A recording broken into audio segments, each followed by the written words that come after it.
오늘은 세율이문답 22문답을 통해서 성육신, 그러니까 하나님이신 그분이 어떻게 인간이 되셨나, 사람이 되셨나 하는 부분들을 같이 좀 정리하도록 하겠습니다. 자, 먼저 화면 보시면서 문제와 답을 같이 좀 읽겠습니다. 시작. 하나님의 아들이신 그리스도께서 어떻게 사람이 되셨습니까? 하나님의 아들이신 그리스도께서는 성령의 능력으로 잉태되어 동정녀 마리아의 몸에서 참 몸과 지각 있는 영혼을 취하심으로 사람이 되셨습니다. 또한 마리아에게서 태어나셨으나 죄는 없으십니다. 아멘. 한마디로 하나님이십니다. 제가 여러 번 말씀을 드렸는데, 우리가 하나님을 아버지, 하나님 아버지, 또 독생자, 아들 이렇게 표현을 하니까 하나님이, 성부 하나님이 따로 계시고, 또 성자 예수님이 따로 계시고, 성령 하나님이 따로 계시다 라고 생각하면 안 된다고 그랬어요. 그분은 한 인격체를 가지고 있고, 지난 시간에도 제가 언급을 했지만 본질적으로 두 본성, 신성과 인성을 가지고 계신 분이다. 오늘도 제가 더 자세하게 또 설명을 하겠지만, 자, 하나님이신 예수님이 어떻게 사람이 되셨느냐라는 질문입니다. 자, 우리 사람을 한번 생각해 보십시오. 보통 한 사람이 이 땅에 태어날 때 어떤 과정을 거치게 됩니까? 이제 부부죠, 부부. 이제 한 남자와 한 여자가 결혼을 합니다. 그리고 부부 관계를 통해서 더 좀 리얼하게 말씀을 드리면, 아버지의 정자와 이 엄마의 난자가 자궁에서 임신이 되는 거죠. 그래서 어머니의 난자로부터 또 아버지의 정자가 합쳐져서 여자의 자궁 속에 잉태가 됩니다. 그리고는 엄마 뱃속에서 10달 동안 자라고, 그 다음에 이 땅에 태어나게 되는 것이죠. 자, 그런데 예수님은 과연 어떻게 그렇게, 우리 인간적으로 그냥 생각할 때는 다를 바가 없어요. 제가 방금 말씀드린 것을 자연 출생이라고 말합니다. 자연 출생. 그럼 과연 예수님도 자연 출생을 하셨느냐? 이런 질문을 가질 수가 있고, 또 예수님은 겉으로 볼 때는 우리 사람하고 다를 바가 하나도 없습니다. 똑같단 말이죠. 근데 왜 기독교에서는, 성경에서는 그 예수님의 이 출생을 다르게 이야기하는가? 이런 부분서부터 우리는 정립을 해 나가야 되는 것입니다.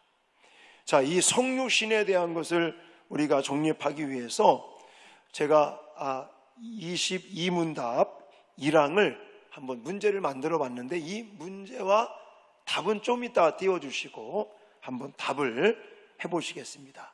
자, 22문답 1항입니다. 같이 읽겠습니다. 시작. 그리스도는 누구의 능력으로 동정녀 마리아의 태에 임신되었습니까?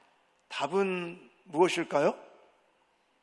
성령의 능력으로 이렇게 말합니다. 자, 아까도 얘기했지만 사람이 태어났다 그러면 아버지, 어머니 관계 속에서 여자의 자궁에 10달 동안 자라다가 이 땅에 태어납니다. 근데 예수님은 그렇게 태어나신 분이 아니라는 거예요. 겉으로 볼 때는 우리와 똑같아요. 그러나 우리는 자연 출생을 통해서 이 땅에 태어났지만, 예수님은 자연 출생이 아니라 초자연적인 능력, 그걸 다른 말로 표현하니까 성령의 능력으로 이 땅에 인간의 몸으로 태어나셨다라고 말하는 겁니다. 그러면 어떤 사람들이 아니 어떻게 그게 가능합니까? 남자와 여자가 관계를 맺어서 사람이 이 땅에 태어나게 되는 건데 우리가 알고 있듯이 마리아는 이 약혼자인 요셉과 관계를 한 적이 없어요. 그래서 그걸 가리켜서 동정녀, 처녀라는 말을 쓰면 되겠죠. 이 동정녀, 처녀인 마리아의 태에 임신되었다 이렇게 말하는 겁니다.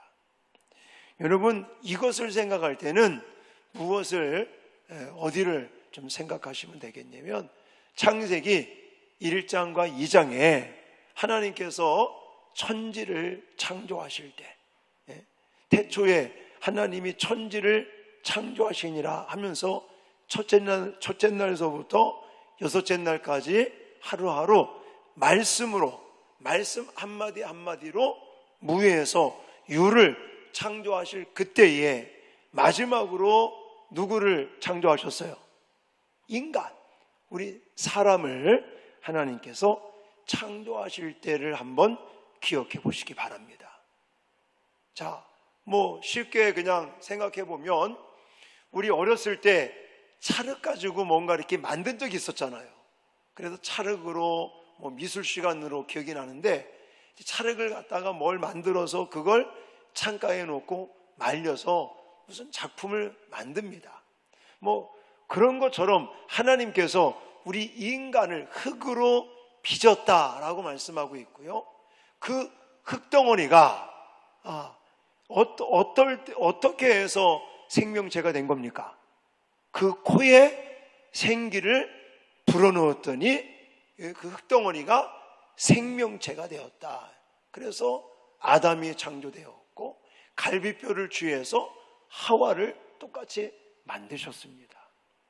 자, 이런 하나님이 이 마리아의 자궁에 성령의 능력을 불어넣어서 인간의 형체, 인간의 모습을 창조하셨다. 이게 불가능하겠습니까? 창세기 1, 2장을 믿는다면 이 동정녀 탄생 이거를 못 믿을 수가 없는 것이죠. 아니 더 좀 쉬운 예를 들으면요, 저희 가정만 해도 정말 하나님이 어떻게 역사하시는지, 물론 저희 가정은 성령의 능력으로 난 건 아니고요.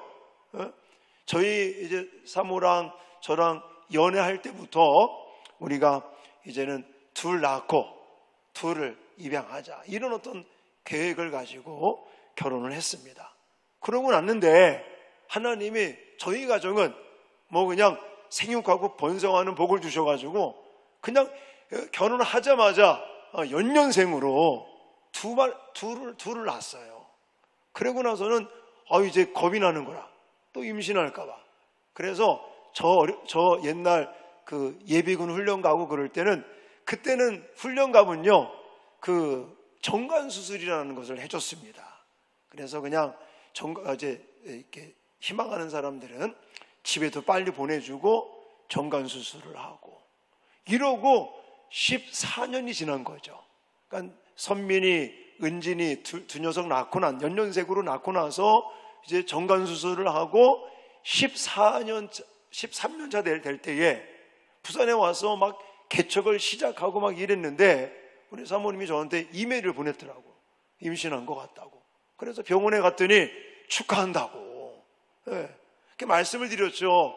우리가 사실 이리저리 해서 이렇게 했는데 이렇게 임신이 됐다고 그랬더니 축하한다고.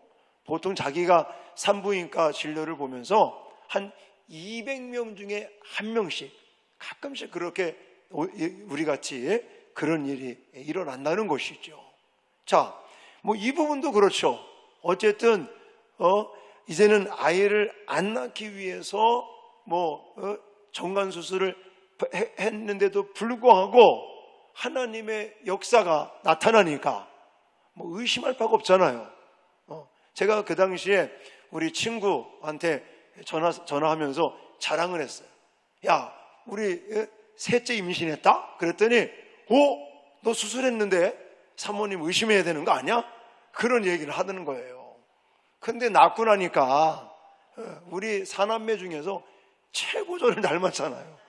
그러니 뭐 의심할 바도 없는 거지, 솔직히. 하나님은 정관 수술을 해도 그걸 하여튼 임신하게 만들고 또 우리 선우까지 낳게 하는 이런 복을 주신단 말이죠. 그러니까 뭐 이렇게도 하나님이 역사하시는데 뭐 이렇게 마리아의 자궁의 동정녀 처녀이지만 하나님께서 그 성령의 바람을 마리아의 자궁에 불어넣어서 아담을 창조하시고 하와를 창조할 때와 같이 지금 예수 그리스도를 인간의 모습으로 이 땅에 잉태하여 태어나게 하신 줄 믿으시기 바랍니다. 사실 이렇기 때문에 예수님은 뭐가 없으시냐면 원죄라는 게 없는 겁니다. 제가 앞에 설교하면서도 분명히 말씀을 드렸습니다. 모든 인간은 자연 출생을 통해서, 다시 말해서 아버지의 정자와 어머니의 난자가 여자의 자궁에서 임신이 되어 태어나는 자연 출생을 하는 사람에게는 무슨 죄가 있다? 원죄가 있는 거예요. 응애하고 태어난 아이도 겉으로 볼 때는 아무 죄가 없는 것처럼 보이죠. 그러나 그 마음, 그 본성 안에는 죄의 본성인 원죄를 가지고 태어나는 것이고, 그 원죄 때문에 그 아이가 자라나면서 뭐 가르치지도 않습니다.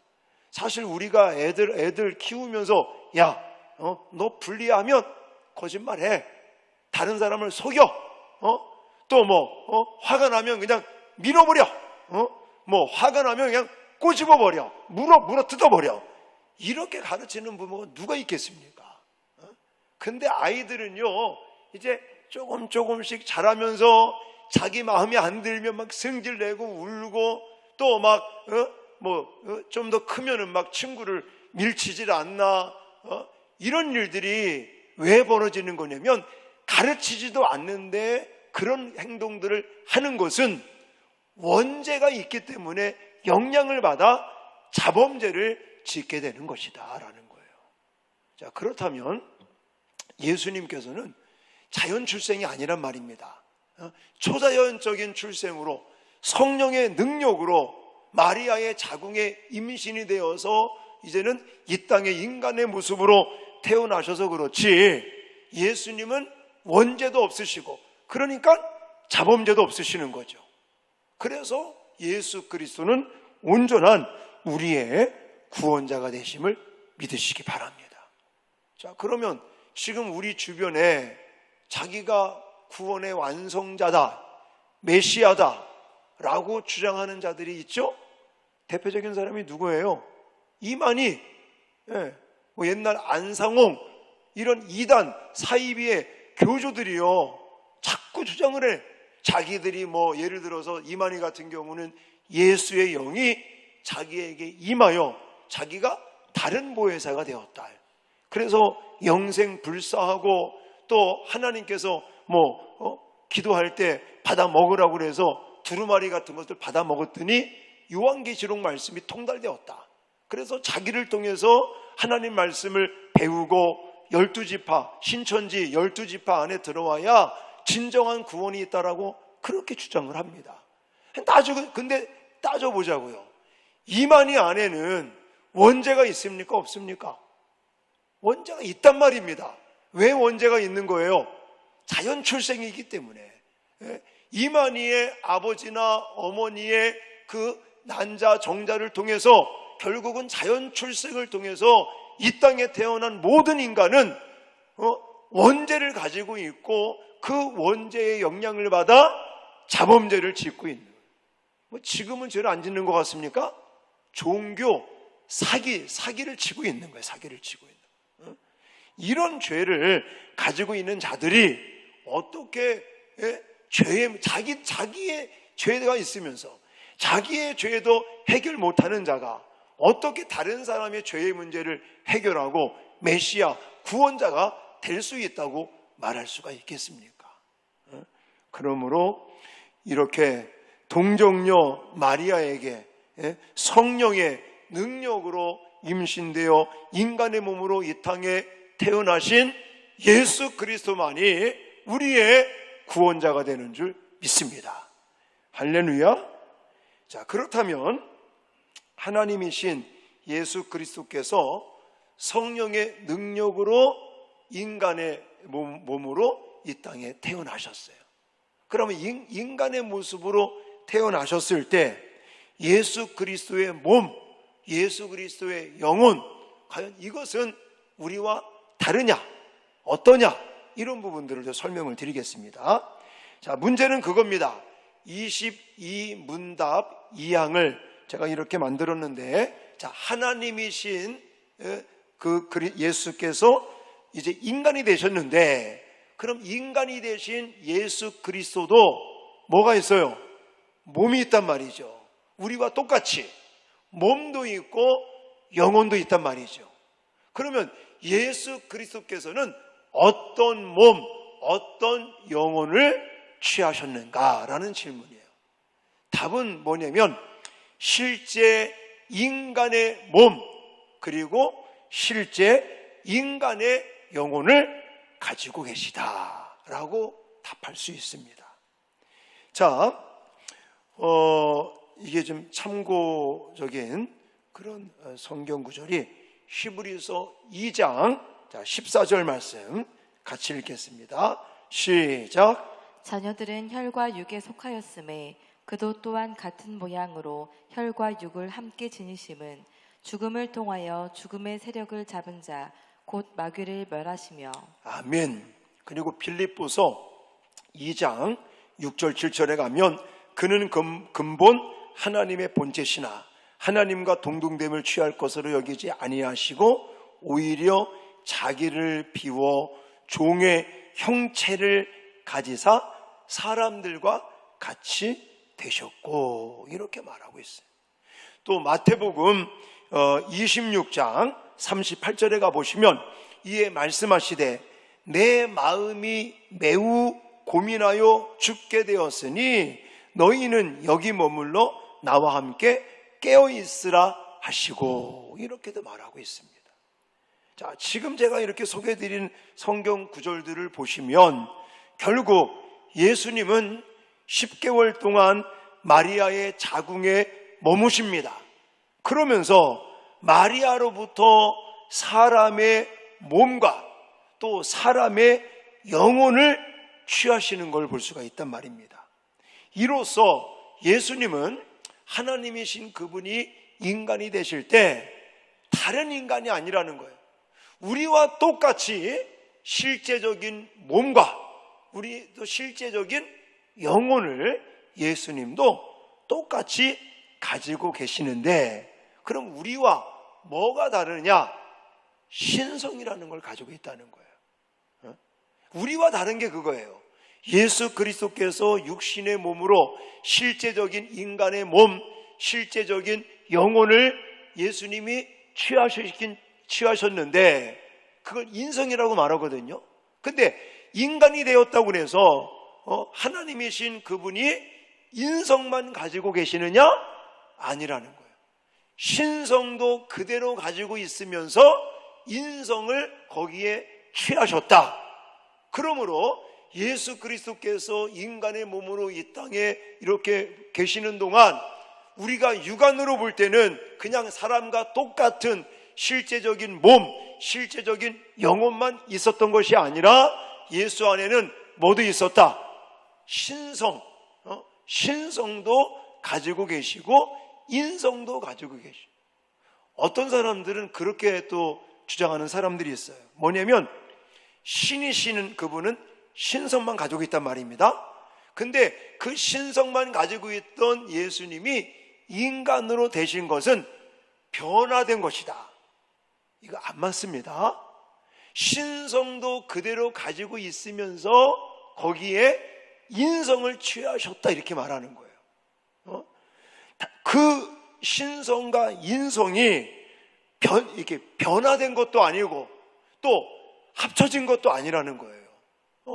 독립적으로 그 예수 안에는 신성도 그대로 있고 그 신성 안에 인성이라는 실제적인 몸과 실제적인 영혼이 같이 존재하는, 그래서 이거를 변질이나 합성이나 또 혼합 이런 것으로 해석을 하면 절대 안 된다. 제가 지난주에도 강조드렸지만 예수님은 하나의 인격 안에 두 본성, 신성과 인성을 같이 가지고 계신 것이다. 이렇게 우리는 정의를 내려야 된다는 것입니다. 자, 이것을 우리가 생각할 때 조심해야 될 설이 있는데, 그게 뭐냐면 가연설이라는 걸 조심을 하셔야 됩니다. 자, 이 가연설이라는 게 뭐냐면 거짓 가, 그리고 나타날 현. 그래서 이걸 풀어서 얘기하면 예수님이 실제로 몸을 취하신 것이 아니라 몸을 취한 것처럼 보이는 것이다. 이렇게 해석하는 사람들이 있습니다. 이거 아주 위험한 겁니다. 제가 다시 한번 반복해서 말씀드리지만 신이신 그분이 인간이 되신 것은 뭔가 변화된 게 아니라는 거예요.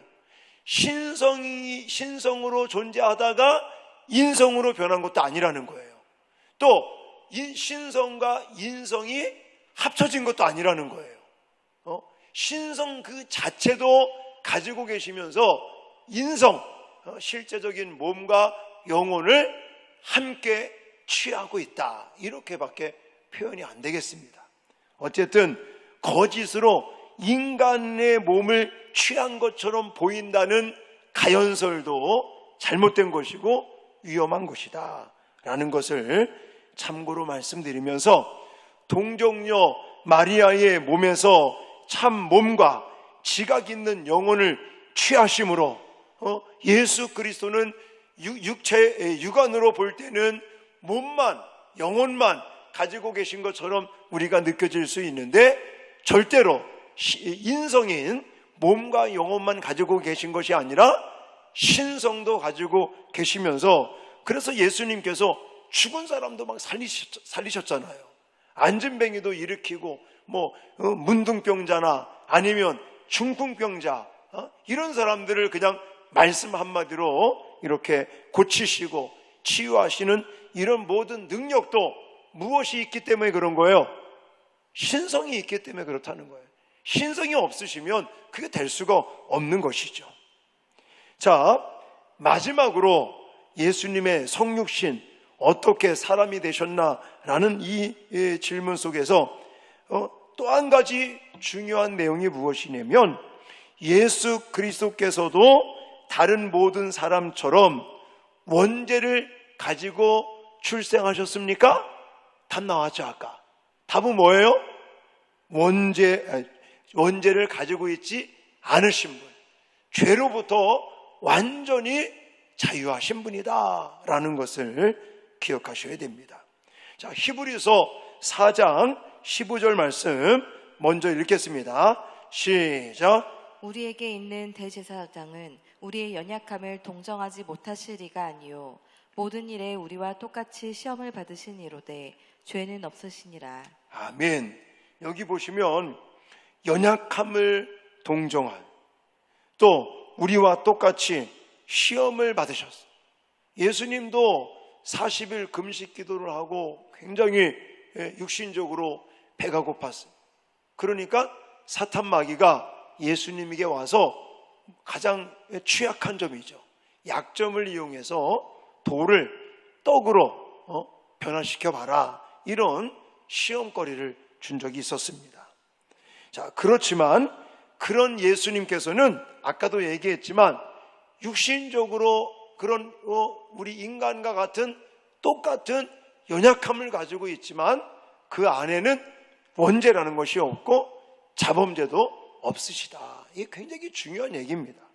자, 요한일서 3장 5절에도 이렇게 말하고 있습니다. 시작. 그가 우리 죄를 없애려고 나타나신 것을 너희가 아나니 그에게는 죄가 없느니라. 아멘. 계속해서 히브리서 4장 15절에도 우리와 똑같은 연약한 존재인 것 같이 보이지만 예수님에게는 죄가 없으시다 라는 것이 강조하고 있고요. 사실 그렇기 때문에 예수님은 우리의 온전한 구원자가 된다라고 말할 수 있는 것입니다. 만약에 내가 원죄를 가지고 있는데 내 죄의 문제도 해결하지 못했는데 어떻게 다른 사람들의 죄를 해결하겠다고 그렇게 말할 수 있겠습니까?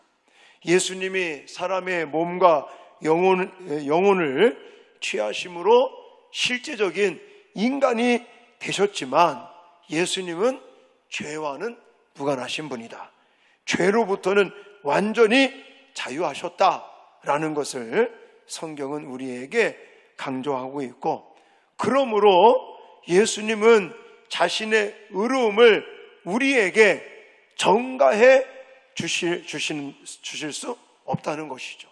또 우리의 죄를 대신 짊어지시고 대속의 죽음을 죽으실 수밖에 없다라고 말하는, 이게 다른 말로 표현한다면 예수님께서는 원죄를 만약에 물려받으셨다면, 예수님도 우리와 똑같은 원죄를 가지고 계신 분이라고 한다면 예수님이 어떻게 예수님의 의로움을 우리에게 전가시킬 수 있겠는가라는 거예요.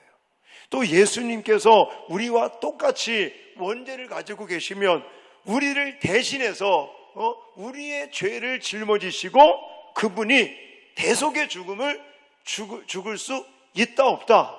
없다는 거죠. 만약에 그분이 죄를 가지고 죽었다면 그분의 죄 때문에 죽은 거지 저와 여러분의 죄를 대속하신 것이 아니다 라고 말하는 것입니다. 자, 그러므로 오늘 성육신 예수님이 어떻게 사람이 되셨는가 라고 하는 이 질문 속에서 세 가지 답을 우리는 내릴 수 있습니다. 첫 번째는 동정녀 마리아의 태에 어떻게 임신이 됐다고요? 성령의 능력으로, 초자연적으로 하나님께서 그렇게 인간의 몸으로 잉태가 된 것이다 라는 거예요. 그리고 마리아의 몸에 이제는 예수님께서 인간이 되실 때 예수님의 이 몸, 예수님의 영혼은 우리와 똑같은 실제적인 몸, 실제적인 영혼을 취하신 것이다. 다시 말해서 예수 그리스도께서는 참 신이시면서 참 인간이셨다 라고 말하는 것이고요. 그리고 그렇지만 우리와 똑같은 실제적인 몸과 영혼을 가지고 계시는 인성을 가지고 있지만 예수님은 자연 출생이 아니라 초자연적인 성령의 능력으로 이제는 이렇게 잉태가 되셨기 때문에 예수님은 무엇으로부터 자유하시다? 죄로부터 자유하시다. 원죄도 없으시고 자범죄도 없으신 분이다. 그러므로 우리의 완벽한 구원자가 되실 수밖에 없는 것이다. 할렐루야. 자, 이런 것들을 우리가 정리하면서 제가 그럼 이런 성육신에 대한 것을 공부하면서 우리들의 신앙생활, 우리들의 일상생활에는 어떤 것들을 적용하면 좋을까?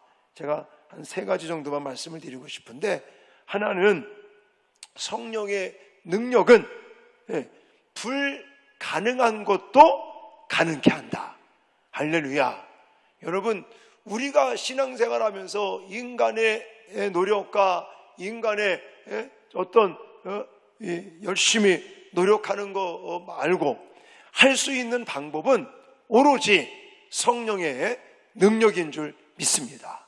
그래서 우리가 한계를 느낀다면, 내가 열심히 하려고 노력을 하는데도 뭔가 잘 안 된다, 그럴 때 우리는 정말 성령의 능력을 의지하여 할 수 있거든이 무슨 말이냐? 믿는 자에게는 능치 못할 일이 없느니라 말씀하시며, 정말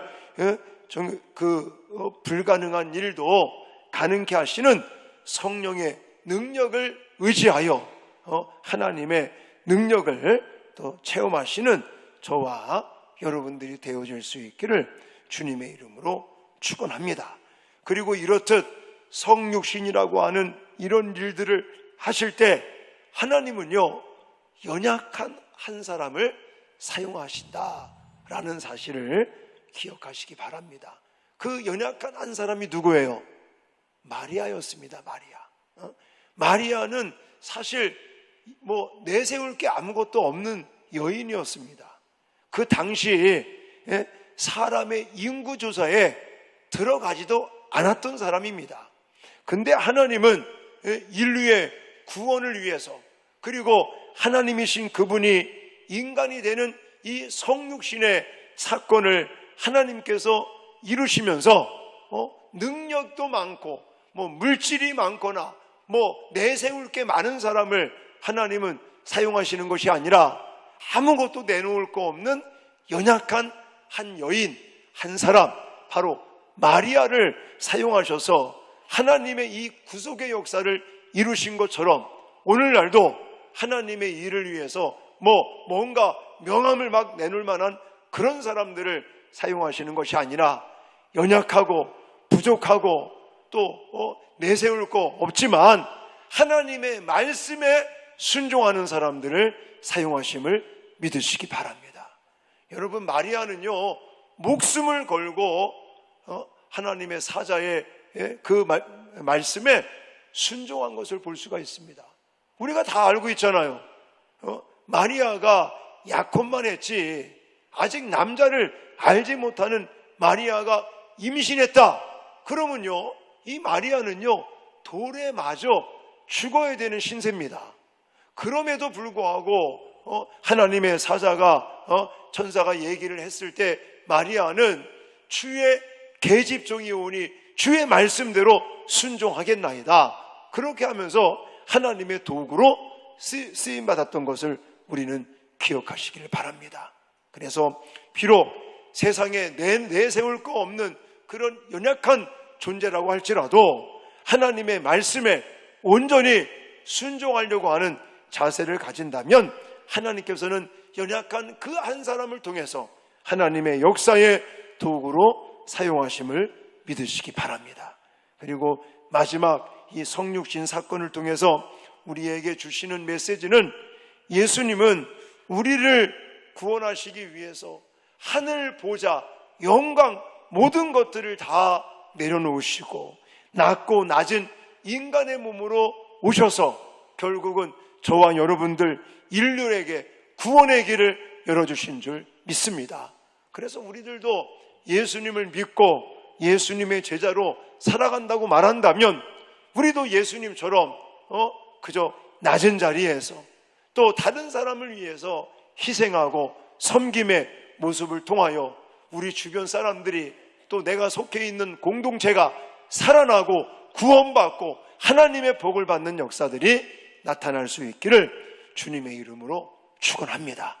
예수님이요, 그렇게 인간의 몸으로, 낮고 낮은 인간의 몸으로 오셔서 그것도 가장 저주 가운데 십자가에 죽기까지 복종하며 낮아지니까 하나님께서 이제는 그 이름을 모든 이름 위에 뛰어난 이름으로 세우신 줄 믿으시기 바랍니다. 그래서 하늘에 있는 것이나 땅에 있는 것이나 땅 아래에 있는 것이나 모든 것이 예수의 이름에 무릎을 꿇게 하시는 이런 은혜를 주신 것처럼 우리들도 그저 예수님 따라서 더 낮아지고 더 희생하고 섬김을 살면 하나님이 저와 여러분들을 모든 이름 위에 뛰어난 이름으로 세우실 줄 믿습니다. 그런 하나님의 은혜와 복을 충만히 받는 또 예수님을 따라 우리도 낮아지고 섬기고 또 다른 사람을 위해서 희생할 수 있는 저와 여러분들이 되어질 수 있기를 주님의 이름으로 축원합니다.